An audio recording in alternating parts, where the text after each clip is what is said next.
Hey everyone, welcome back to GrantMe. So today's video is the final video in our Ultimate University guide for UBC, and we're gonna go over where UBC is, how to get there, and the different campuses. So the Ultimate University guide is a series that we've done here on GrantMe that goes over in depth on the top 20 universities in Canada, their eligibility requirements, what makes them acceptances, how to apply, how to get in, and for this video we're doing where UBC is. Now you can look forward to different universities in the coming weeks that we will go over, and if you have any recommendations on what you want to see first and any specific information, definitely let me know.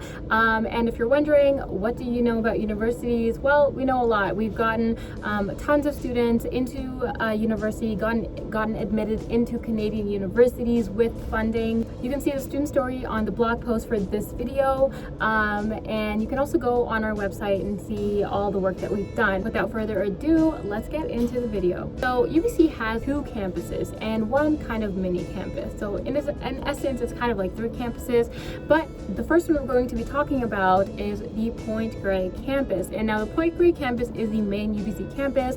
It's the biggest one and it's the most well-known one, and it's situated in Vancouver. Point Grey is a neighborhood in Vancouver, and UBC is placed at the western tip of the Point Grey Peninsula. Something about UBC is that it is surrounded by all kinds of different landscape. It's 400 acres in size, and it's surrounded by forests. It's surrounded by a beach. So it's surrounded by a forest on three sides and a beach on one, which is Wreck Beach. And that's a beach that a lot of students go to just to relax. And it has a gorgeous view of the mountains. And overall, it's a very beautiful campus.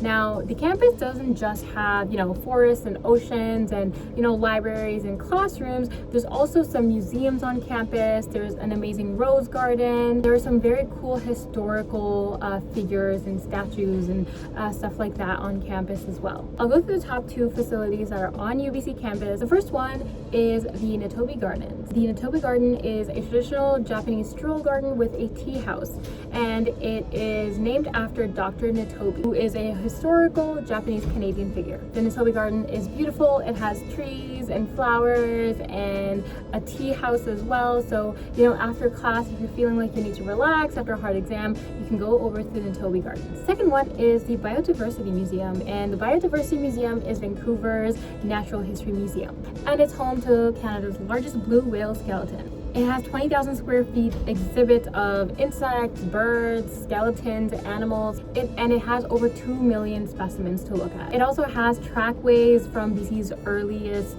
period and lots of fossils as well. So if you are a nerd about natural history or anything to do with animals or fossils, definitely check out the Biodiversity Museum. Okay, so if you're wondering, okay, I want to go to the museum, I want to go to class, but how do I get there? There are several ways that you can get to the Point Grey Vancouver campus. So the two most common ways to get there are through the bus and driving. UBC has several lines that go actually straight to UBC. There's a really big bus stop in campus that all the buses stop at, and they come very frequently, so it's not going to be very common that you'll miss class, but you have to make enough time in your schedule to walk to your classes, because there's only one bus stop, and getting from that bus stop to your classes might be like a 10-15 minute walk depending on where your classes are. So if you want to get to UBC, you can take the R4 bus, the 44 bus, the 49 bus, or the 99 bus. And if you're curious about any of these lines, you can just go on the Translink website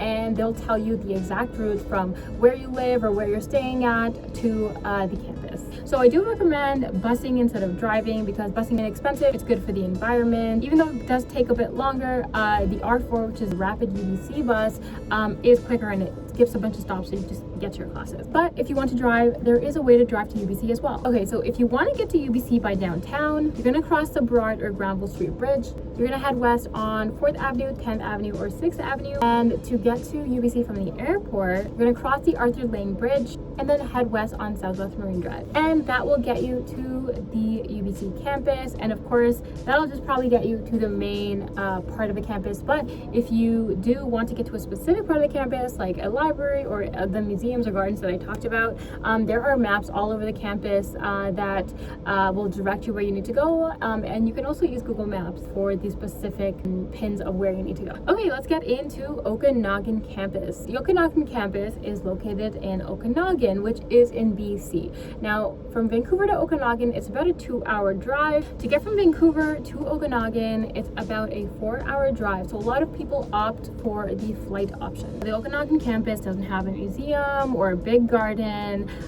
but it does have the views of Okanagan, which is amazing. Interior BC is an amazing, beautiful part of BC, and the smaller campus size makes a great addition for students to socialize with the locals, as well as have more of a small town feel with that campus. But it's not lacking in its facilities for students, so libraries and classrooms, and lounges and all of that. If you want to get to UBC Okanagan, it's only a 7-minute drive to the Okanagan campus, and chances are, if you are going to UBC Okanagan, and you probably are taking a flight or driving there, and if you're taking a flight, lucky for you, it's only a 7-minute drive. It's pretty cheap too. It only costs $10 to take a taxi from the airport to the campus. Now, the last mini campus is the Robson Square campus. Now, the Robson Square campus is in the middle of downtown Vancouver.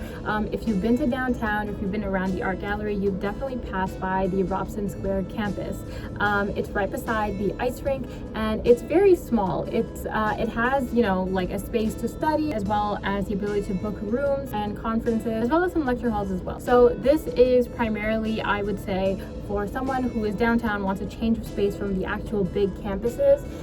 If you are in Vancouver and just want to change of space and you want to study more downtown, maybe you want to grab a bite to eat, it's more so for that use. Those are the 3 campuses of UBC. If you want more information on how to get into UBC, how to apply to UBC, or when UBC sends acceptances, the eligibility requirements of all of that, you can definitely check out the videos that I did before this for this series. It's in the Ultimate University Guide playlist, and I'll also put that in the description below. And make sure you're on the lookout for our next series, which is going to be SFU, and let me know if you have any questions for that. If you're interested in gaining admission into UBC, SFU, or any university in Canada, definitely check out GrantMe. You can get started by taking our 2-minute free quiz. After that, you can book a call with one of our educators and get started on getting into your dream university. That's it for today's video, and I'll see you guys next time.